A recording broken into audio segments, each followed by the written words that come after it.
Chapter 1. Night Work. There was nothing different about that night. It was the same as every other night, I thought. But that night my life started to change. I didn't know it then, but I know it now. It was a January evening and it was cold and dark. I was leaving to go to work and I was wearing my uniform.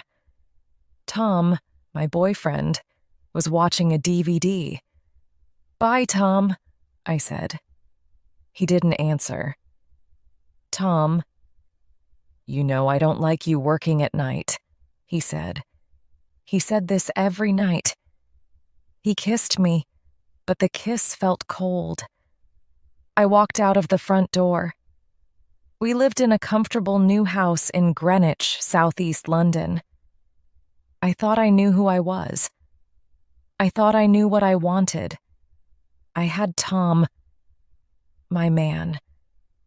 He was older than me, tall with blonde hair and blue eyes. He liked buying me things, clothes, shoes, jewelry, expensive things. For my 18th birthday, he gave me a gold watch. We met when I was at school. I wanted to be a writer then. Tom laughed at me. He told me writers were intelligent. "You're not intelligent," he said. "You're beautiful, but you're not intelligent." And I believed him. I moved in with him when I finished school. I didn't think about the rest of my life. I thought I was in love. Tom was all I wanted. That night I started the car and drove through the dark. It was very cold. As I drove, I thought about Tom. I put my hand up to my face. I could feel his cold kiss on my cheek. Tom said the night was his time with me. He said I didn't need to work. It wasn't a great job, but I liked the money. And I liked shopping. Now I could buy the things I wanted. For the first time in my life, I was earning some money. For the first time in my life, I didn't need Tom for everything. Chapter 2. Within high fences, I arrived at work. I showed my identity card to the guards and drove through the gates. I stopped my car, got out, and walked to the next gates. I showed my identity card again to some more guards. Then they opened the gates and let me in. I was now at work. I worked in a center for asylum seekers, people who want to live in Great Britain because of bad problems in their countries. When I first started working as a guard, I didn't know much about asylum seekers. Now, I was beginning to understand more about the people I was guarding. Sometimes asylum seekers come to this country because there is terrible fighting in their countries, and they are afraid. Asylum seekers come here because they hope they will have a better life in Britain.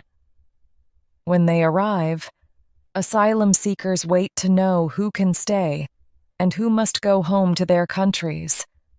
Sometimes the asylum seekers wait in the center for days, sometimes for weeks, and sometimes for months. We were all locked in together. At the end of every night's work, I could go home, but the asylum seekers had to stay in the center. When you have a lot of people together in one place, you have to have rules. Rules tell people what they can and can't do. I didn't always agree with the rules, but I had to make sure everybody followed them. It was my job. I went to the dining room. Dinner was finished, but there was nowhere else to go. Most of the asylum seekers spent their time here, but there was nothing to do. The tables and chairs and walls were gray. I walked around the dining room and looked at all the faces. Some of them were very sad. Some were just tired and afraid. I wanted to make them feel better. I tried to smile, but when they saw my uniform, they looked away. To them, my uniform said, "I am not your friend." People were waiting for a cup of tea or coffee and a biscuit. Bill, one of the other guards, was watching them. I saw a woman at a table. She had a little boy with her. They both looked really sad, really tired. "Do you want some tea or coffee?" I asked the woman. She didn't understand. I began to speak again, but there was a shout. The woman and the child looked up. They looked really afraid. Bill was shouting at a tall man. "Put it back," he shouted. "I saw you. You were stealing." The tall man had black hair and dark eyes. He looked down at Bill. "Steal?" he said. "Yes," said Bill. "You took something that wasn't yours." The tall man looked at the 2 biscuits in his hand. "But this is a biscuit," said the man angrily. "It isn't something expensive. You can only have 1 biscuit. It's the rules." "You took 2, said Bill. "But this biscuit isn't for me," said the tall man. "It's for that boy." He looked at the little boy with the woman. The boy was afraid to take a biscuit. He was afraid of the rules. There are so many rules here. "Yes," said Bill, "and you have to follow the rules." The tall man wasn't afraid of Bill's words. He turned and walked away. He gave the 2 biscuits to the boy and smiled. It was a beautiful smile. The boy was too tired to smile back. He ate the biscuits quickly. 1, 2. He was very hungry. The man smiled at the boy again, and I smiled at the man. The tall man looked at me for a moment and stopped smiling. Then he turned his back to me. I wanted to tell him I was a friend, but my uniform said something different. It said, "I am not a friend." It said, "I agree with all these rules." The tall man saw my uniform, and he understood what it said. But that night, my heart was saying something very different to my uniform. Chapter 3. Talking to George. I finished work at 8 o'clock the next morning and drove to the supermarket. I wanted some fruit. I always wanted to eat good things after working in the asylum center. At work, everything was gray, but outside, there was so much color. At work, I thought, the only beautiful thing was the tall man's face. I bought some fruit and drove home. Sometimes when I got home from work, Tom was still angry with me.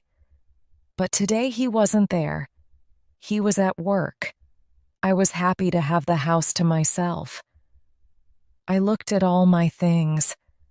I looked at the clothes and the shoes in the bedroom, the big, expensive television in the living room, my beautiful watch.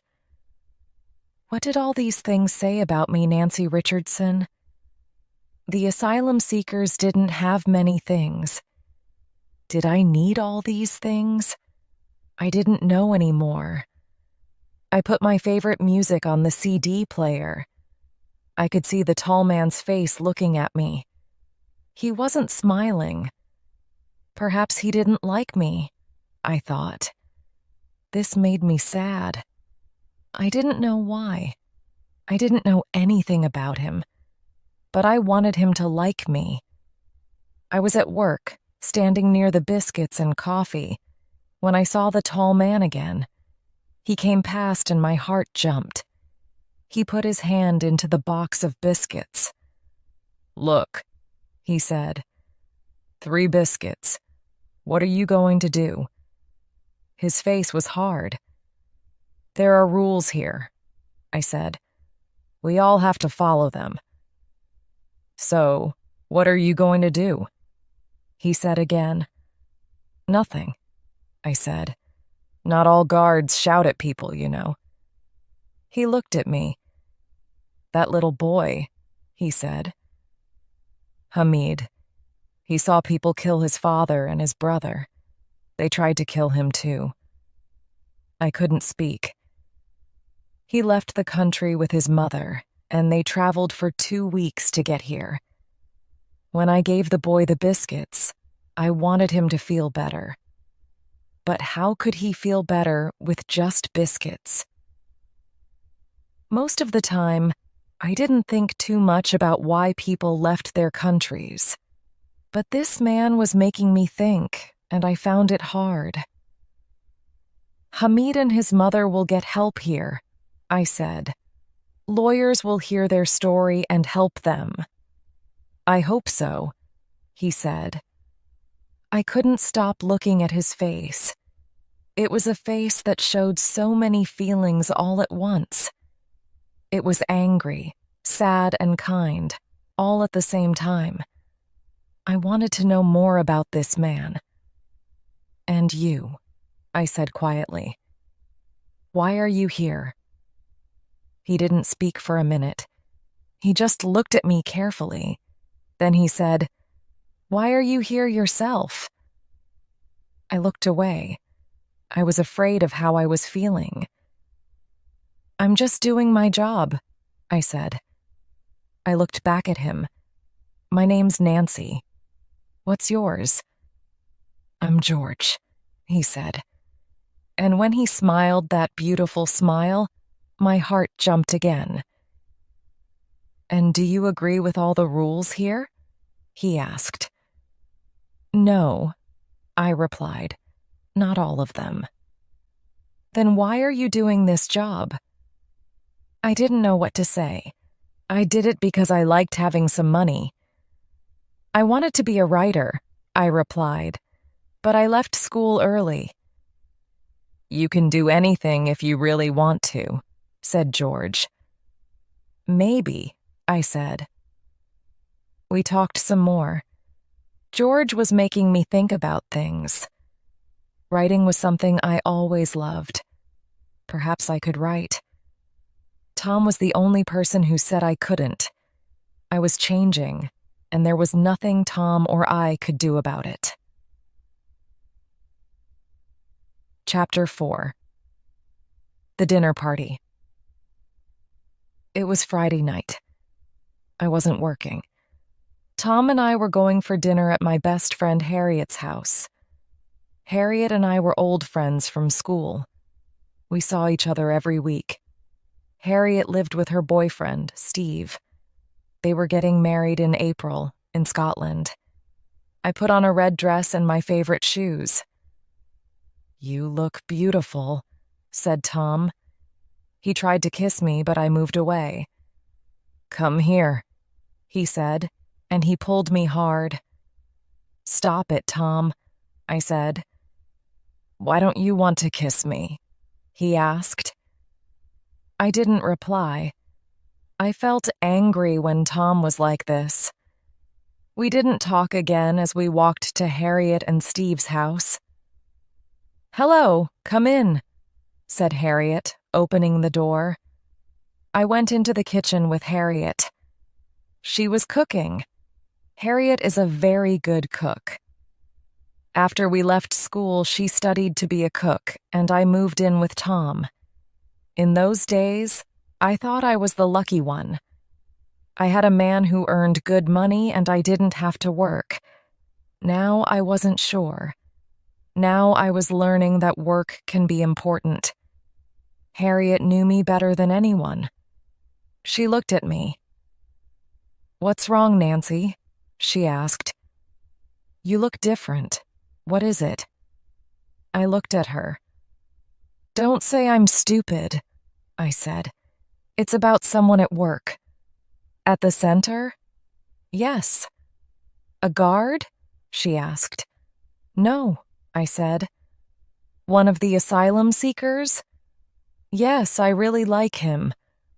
Like? How? Harriet asked. I think about him all the time. But Nancy, you're with Tom. You and Tom love each other. What more do you want? I don't want more things, I said. The first time I saw this man, I needed him to like me. What's his name? She asked. George. And why did he come to this country? I don't know, I told her. I asked him, but he didn't say. Then what do you know about him? I looked at my best friend. Harriet, I said. I know that he's kind. I know he wants to help people. Sometimes you don't need to know a lot about someone. I know I like him. That's all. Harriet looked at me. I didn't say anything else. I didn't want to talk about George anymore. I didn't think Harriet really understood. So, is everything ready for the wedding? I asked. Nancy, said Harriet, just remember you love Tom. You live with Tom. You have a beautiful home and a good life. Don't lose it. Of course, Harriet was right. I had a beautiful home. I had Tom. But I didn't tell Harriet that Tom was often angry with me.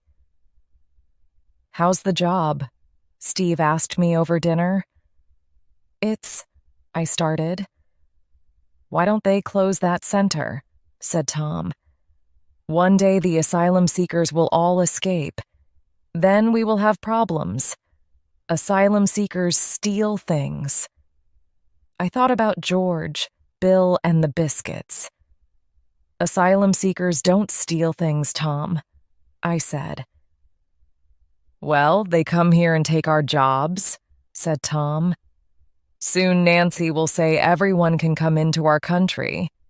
Then there will be no jobs, no houses, and no hospital beds for us.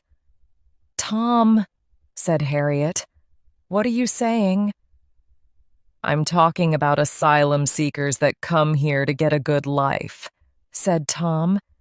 This is our country, not theirs. Our country?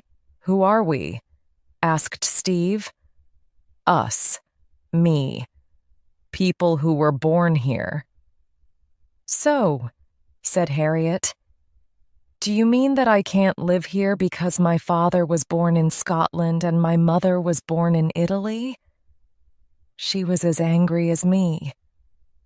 That's different, said Tom. Why is it different? Asked Harriet. I'm talking about people from the other side of the world.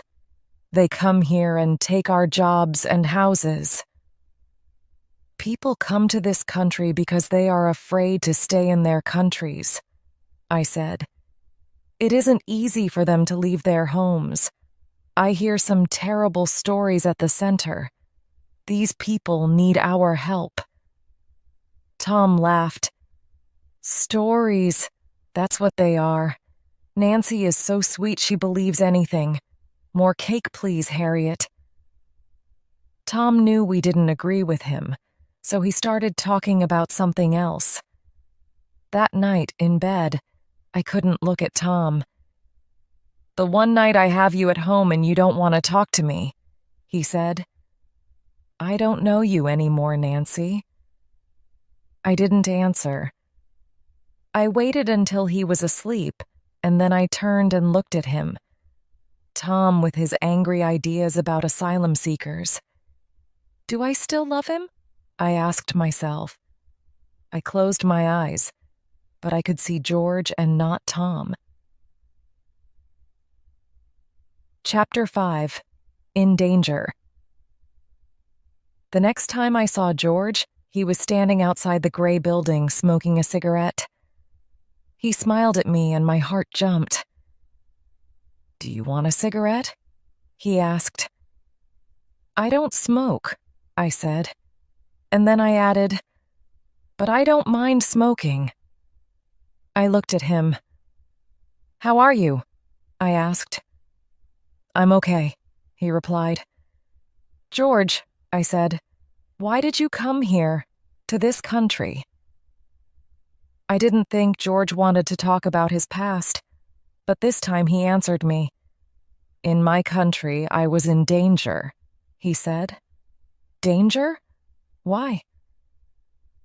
I was a photojournalist, he said. I took some photos for the newspapers, but the police didn't like them. I took them because I wanted people to know what was happening in my country. What were the photos of? I asked. They were of soldiers hurting women and young children, but the police saw my photos and they came to find me. That's terrible, I said. You were trying to help those women and children. Yes, he said. But the police didn't want people to know what was happening in our country. So what did they do to you? I asked. They locked me in a building and they hurt me. Look. He opened his shirt and showed me some terrible scars. Now you can see why I can't go home. I couldn't speak. When they let me go, I knew I couldn't work in my country anymore, George said. So you came here? It wasn't easy, he said. But I thought, when I get to England, I can show people my photos. People can see what is really happening in my country. But when I arrived, they brought me to this place. Now I'm locked up again. Only for a short time, I said. They brought you here to keep you safe. A lot of people don't like asylum seekers coming to our country. I thought of Tom. But there are lawyers who can help you. You tell them your story, and they will help you. Yes, he said. I hope so. But it's possible they will send me home again. People say it's hard to get asylum here. He put out his hand. Thank you for listening to me, he said. It helps to talk sometimes. I moved away. I have to go, George, I said quickly, and I left. Something was happening to me. I knew it. I wanted it to happen, but I was afraid. Really afraid. Chapter 6. Against the rules, I was not allowed to make friends with the asylum seekers. But when George saw me, he always came to talk to me. And I enjoyed talking to George. I tried to stop liking him, but I couldn't. One evening, I was in the dining room helping with the coffee. George was waiting for a drink. I talked to some people today, he said to me as he passed. I'm leaving the center tomorrow. My heart jumped. Are you staying in this country, or? I asked. I don't know. They're going to tell me tomorrow. I felt afraid for him. Suddenly, I decided to do something dangerous. When I started at the center, they told me never to give anyone my phone number or my address. They told me that I could lose my job. But I didn't want to lose George. I looked about. Nobody was watching. George, I said, here's my phone number. If you have problems, call me. Perhaps I can help you. I gave him a piece of paper. Thank you, he said, and he put it quickly in his pocket. He walked away then, without another word. And the next time I went to work, George was not there. Chapter 7. A letter. After George left, I began to hate my life with Tom. Every Saturday we went shopping. We bought clothes, CDs, and DVDs. Once I liked shopping. Now when I looked at all the things in the shops, I felt ill. I thought about George all the time. Where was he? Was he okay? Why didn't he ring me? 10 days after George left the center, I arrived at work and there was a letter for me. I went to a corner of the dining room and opened it. Dear Nancy, I hope you get this. I wanted to write before, but I didn't know what to say. I can stay here for 6 months, maybe longer. I'm in East London. There are a lot of other asylum seekers here. Some of their stories are very sad. How are you? How's work? Are you writing any stories? Please write. George, I looked at the address at the top of the letter. George was in Hackney. He wasn't very far away from me. For the first time in 10 days, I smiled. Chapter 8. The Meeting. After I got his letter, I knew that I was falling in love with George. But how could I love him? I lived with Tom. I was a guard. George was an asylum seeker. I knew we couldn't be together. I had to forget about George. I read his letter many times, but I didn't write back. I wanted to write. But what could I say? A week later, I was at the supermarket when I got a text message on my phone. I'm in Greenwich. Can I see you? George. George was here. This time I replied without thinking. Today, 3 p.m., the bookshop coffee. Nancy. I knew it was wrong to meet George without telling Tom. I knew it was wrong to love him. But I couldn't stop myself. At 3 o'clock, I was sitting in the bookshop cafe. Nancy. I looked up. George, I said. He looked tired. How did you get here? I asked. I came by bus. I wanted to see you again, Nancy. He looked at me for a long time. You're different without your uniform, he said. Am I? I didn't know what else to say. You look nice, he said. I smiled. Are you working? I asked him. Not yet. I get a little money, but not much. I want to get a camera and take photos. I need to work. I'd like to see your photos, I said. Yes, he said. I think you will understand them. They are photos that show what's really happening to people. We talked for a long time. He told me about his life in East London. I told him a little about my life. Then he said, "What's the time? I have to be back by 5:30. I was wearing my gold watch. I looked at it. It's 4:30. That's a nice watch. Yes, I said, but I went red. Did George think I was very rich? Did someone buy it for you? It was Tom, I said quietly. Who is Tom? He asked. Tom is the man I live with. But I stopped. I wanted to tell George that I didn't love Tom anymore. I knew I was falling in love with him, but I didn't know what to say. Then George said it for me. Nancy, he said, I feel there is something happening between us. Yes, I said. I need to know. Do you give your phone number to all the asylum seekers? No, I said. Just you, George. It was then he kissed me. It was then I knew I was leaving Tom. Chapter 9. Walking away, I left Tom on Monday. When he came home from work, I was waiting by the front door with my bags. What are you doing? Tom asked. I'm leaving, I said quickly.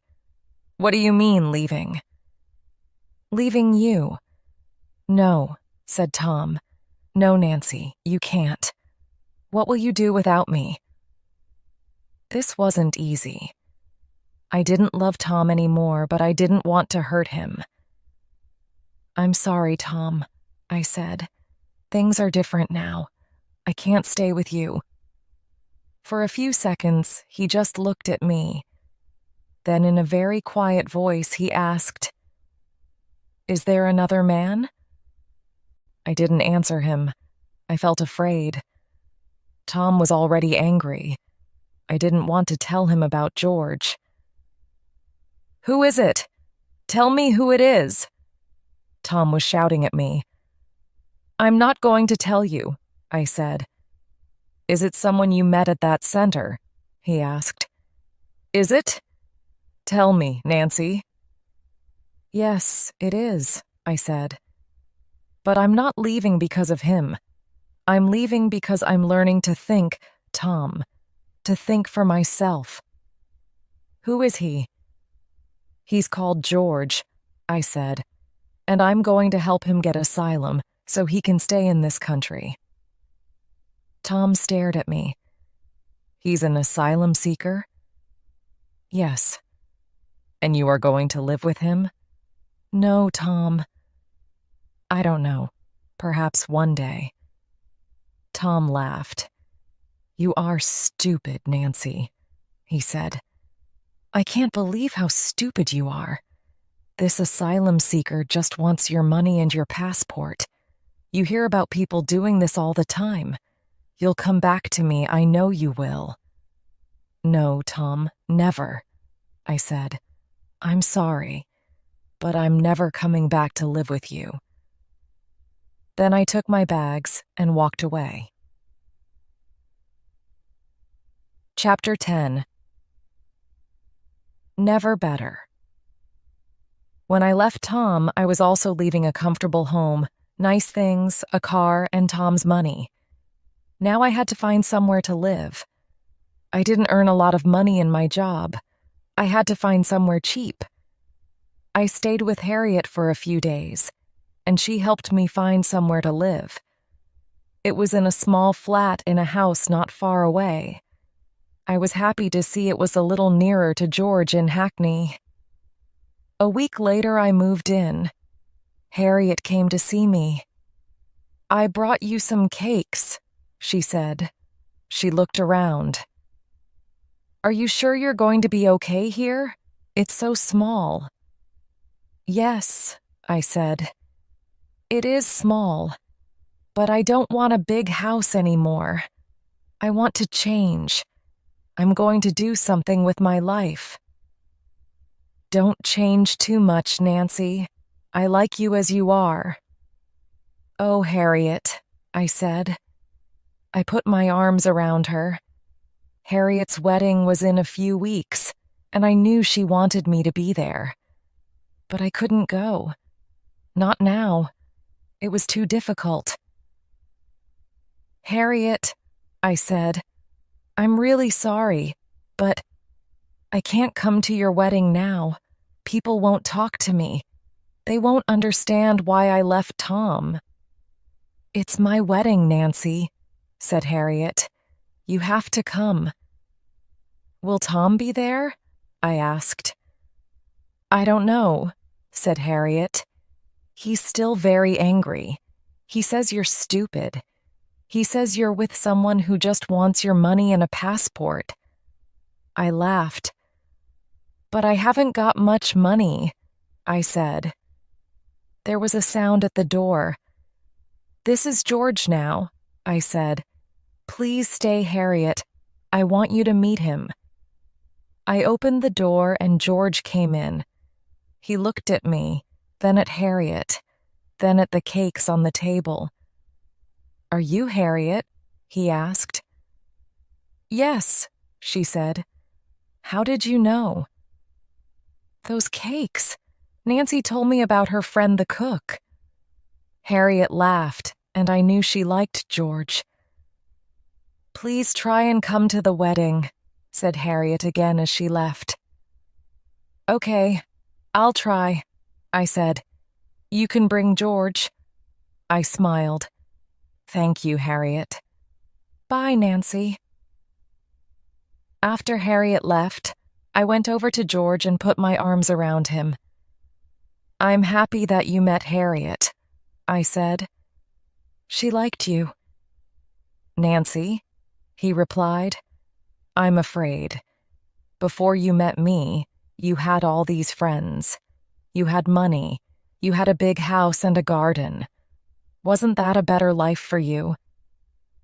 No, I said, because you weren't in it. I pulled George to me and we kissed. I was changing. I decided to become a writer. I wanted to leave the center and do something I believed in. Over the next few weeks, George came to see me every day. The flat was small and I didn't have much money, but I loved George and he loved me.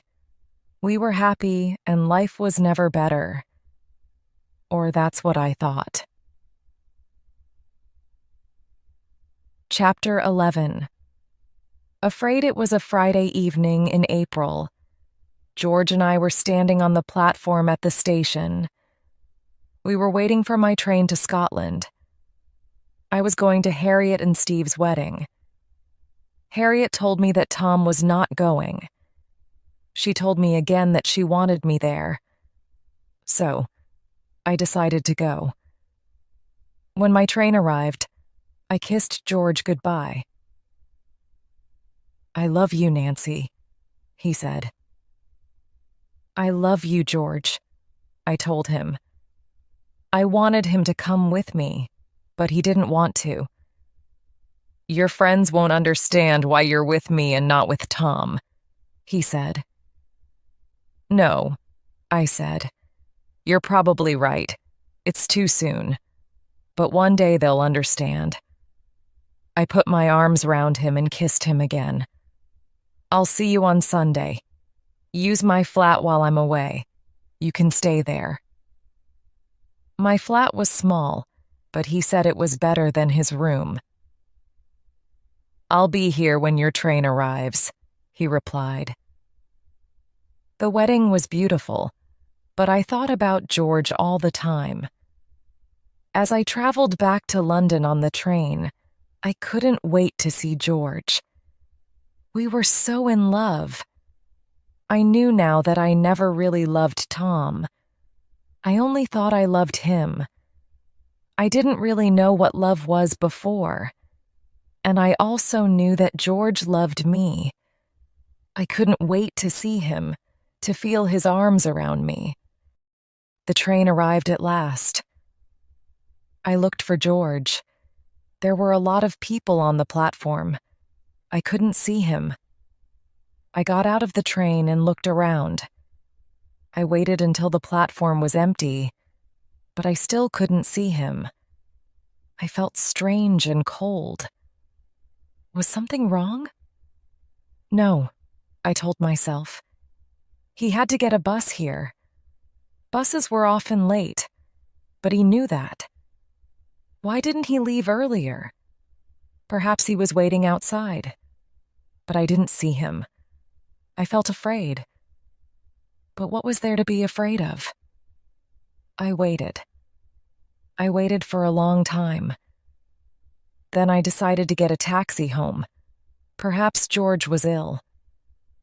The taxi stopped outside my flat. I ran in and I looked about. My drawers and cupboards were open and there were things everywhere. George? I called. No reply. Then I saw that some of my things were not there. My CD player, my small television. I started looking for my other things. I looked by my bed for the box where I kept my gold watch. I didn't wear it anymore. It made me think of Tom. But I knew it cost a lot of money. It wasn't there. I was afraid. I wanted George. George, I shouted. But of course, George wasn't there. Chapter 12. The police. I walked slowly around my flat. Who got in and took my things? I thought. Only George and Harriet have keys. It couldn't be George. He loves me. But someone came into my flat while I was away. I began to feel afraid. I called the police. I didn't want to. but I didn't know what else to do. A policewoman came to see me. "Does anyone have a key?" she asked. "Only my best friend Harriet and George. Harriet's away and George is my boyfriend." "Have you been with him long?" "About 2 months." "Where did you meet?" she asked me. "At work." "Does he work with you?" she asked. "No." "So what does he do?" "He's an asylum seeker. He's waiting for lawyers to tell him he can stay in this country." "So he needs papers to work here?" she asked. "Yes, but he's going to get the papers soon." "Is your passport here? Let's go and see, please." We looked in the cupboard where I kept my passport. It wasn't there. "Do you have any idea where your boyfriend is?" asked the policewoman. "We need to talk to him." I opened my mouth, then closed it again. I didn't want the police to find George. "No," I said. "I don't know where he is. We saw each other every day before I went to Scotland, but he wasn't here when I got back." "Okay," said the policewoman. "Well, if you see him, please phone us." "Of course," I said, and she left. The rest of that day, I waited. I waited all day for George to call, but he didn't. I tried calling him, but there was no answer. Chapter 13. Another party. I couldn't sleep that night. I lay in bed with my eyes open, thinking and thinking. Did George take my things? Was Tom right?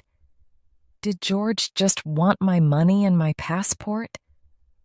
But then I thought of his beautiful smile. I thought of his kiss. I thought of all the times we talked. George wanted to help people. He wanted to make things better for people. George was not a thief. I knew he wasn't. At last I fell asleep at about 4 o'clock in the morning. The next few days were terrible. I went to work, and when I got home, I tried to phone George, but he didn't answer. Perhaps I could go to his flat, I thought. His address was at the top of the letter he sent me. But perhaps he doesn't want me to find him. On Friday evening, my phone rang. I answered it quickly. I thought it was George. "Hi, Nancy. It's Harriet. We're back from our holiday. It was wonderful. Paris is so beautiful." "Good," I said. "I'm happy for you." "Are you still coming to our party tonight, Nancy?" she asked. "Oh, I don't know, Harriet. I forgot she was having a party. What's wrong, Nancy? You sound terrible." It was good to hear Harriet's kind voice, but I still felt bad. I told her about my flat and George. "Oh, poor Nancy," she said. "I can't believe it. That's terrible. But are you sure it was George?" "No, I don't believe it was George, but the police think it was him." "You tried phoning him?" she asked. "Yes, he's not answering." "What about his flat? Do you have his address?" "Yes, but I don't think he wants to see me. He knows where I am." "Where is he? Why isn't he here?" "Nancy, we'll just have to wait and see. I know it's hard for you, but you can't be by yourself after this. You need to be with people." "Come to the party, please," said Harriet. "I really don't feel like a party," I replied. "Oh, come on, Nancy. It'll make you feel better." I didn't want to go to a party, but Harriet was right. I didn't want to be by myself. So that evening, I got the bus to Harriet's house. She opened the door and put her arms around me. "Have some champagne," she said. "You need something to make you feel better." "Thanks, Harriet," I said. She gave me a drink in the kitchen. I went into the sitting room. It was full of people. Everybody was smiling and laughing and talking. I felt more alone than ever. Perhaps I'll go home, I thought, when someone said my name. Chapter 14, My Old House. Nancy! My heart stopped for a second. I looked up. It was Tom. "Good to see you," he said. "How are you?" "I'm fine," I answered. I was trying hard to look okay. Inside, I felt terrible. I looked at him. Wasn't he still angry with me? "Have another glass of champagne," said Tom. "Tell me about your new life. I want to know." "There's not a lot to tell," I said. "I've got a new job." "Here," he said. He gave me another drink. He didn't really want to know about my new life. "Thanks," I said. The champagne was good after my terrible week. I drank it quickly. Then I drank some more. "You okay?" Tom asked. "No, Tom, I feel ill. I need to rest, but it's so noisy here." "Why don't you come back to my house? It's quiet there." "Okay, Tom," I said. I felt too ill to say no. Tom took me by the arm and helped me walk back to my old house. On the way, he started talking. "Steve told me about George," said Tom. "What did he say?" "He said George took things from your flat, your watch, your CD player, and your passport. He said the police want to talk to him." "The police don't know George took my things," I said. "You were stupid. You left me for him." "Tom, I don't want to talk about this." I still felt ill. We got to the door of my old house and Tom opened it. "It's not too late," he said. "You can move back here." "No, Tom," I said. "I don't want to be with you anymore." We went into the sitting room. "I'll make coffee," said Tom, "while you think." He went into the kitchen. I looked around. It was strange to be back in my old house. I walked over to the CDs and started looking at them. That's strange, I thought. There was a little box behind the CDs. I picked it up and looked at it carefully. I opened the box. My gold watch. I looked at the back of the watch and saw NR, my initials. I felt myself go cold. Tom came in with the coffee. "Well," he said, "what are you going to do now you know George took your things?" "George took my things, Tom," I asked. "Yes." "So," I said. My voice was hard. "What's this then?" I showed him the watch, and Tom's face went white. "Tom, why is my watch here?" He didn't speak. "Did you go to my flat and take it?" I asked. "Did you take my other things too?" "Are you saying I steal things?" Tom asked. "No, I know you don't need my things. So why did you take them?" "Look, Nancy," he said coldly. "I gave you everything you wanted, but you left me for an asylum seeker with no money. I wanted to show you it was a mistake." "But it wasn't a mistake, Tom," I said. "George and I love each other." "He was using you to get a passport and money," said Tom. "No, he wasn't, Tom. George is a good, kind man. He's kinder than you'll ever be," I shouted. "You wanted George out of my life. That's why you did this.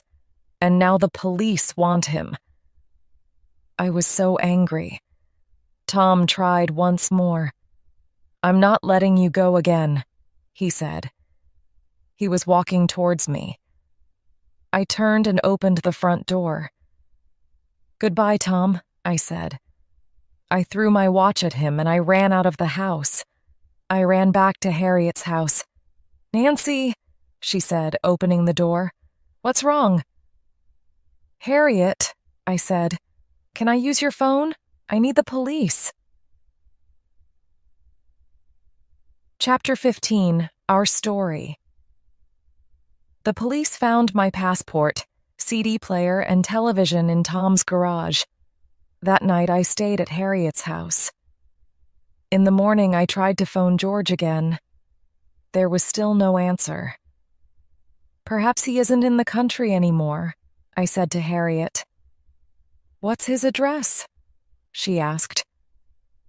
I found his letter in my bag and looked at the address at the top.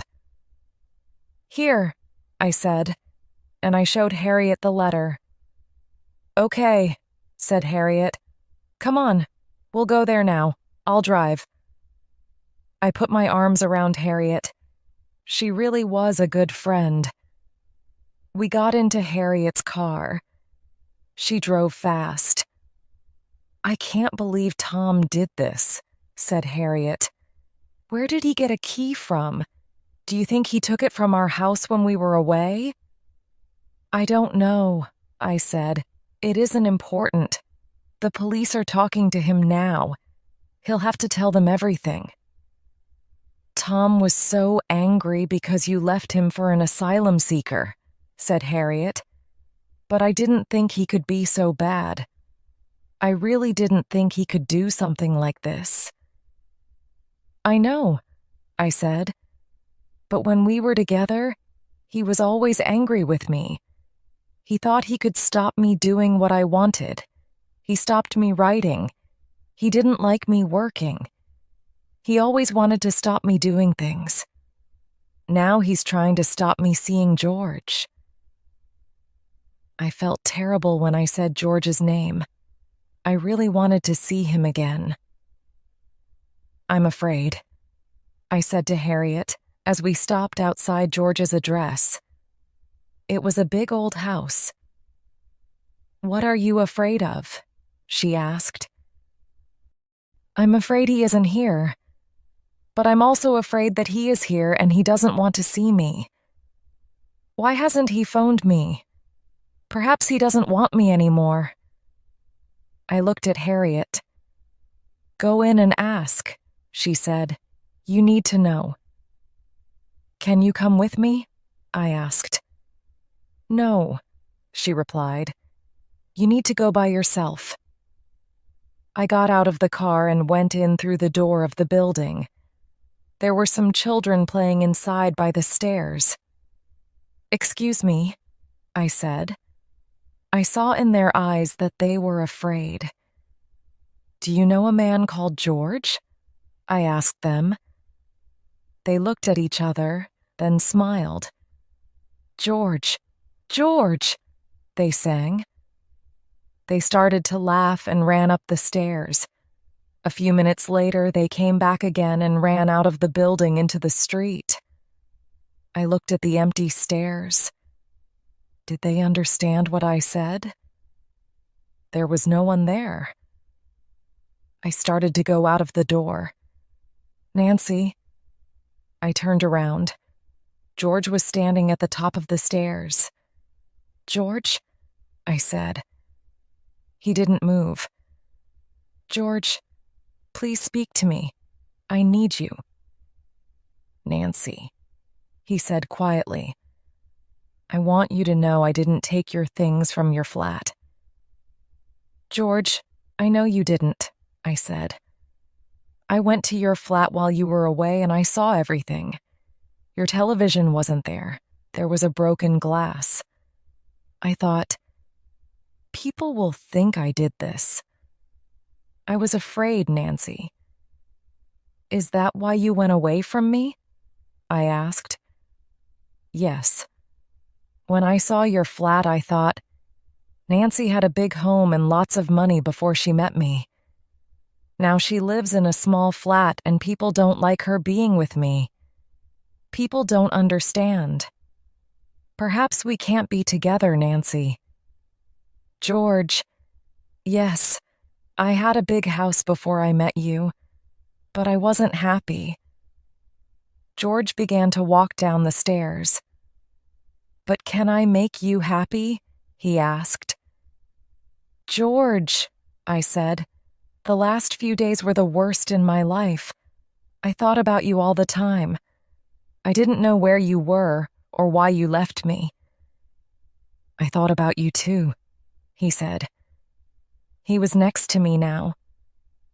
I looked into his lovely brown eyes. I love you, George, I said, and I want to be with you. I love you too, Nancy, but perhaps I'll have to leave. Perhaps I'll have to go back to my country. We don't know yet. Being together isn't going to be easy. No, it isn't going to be easy, but we can help each other, I said.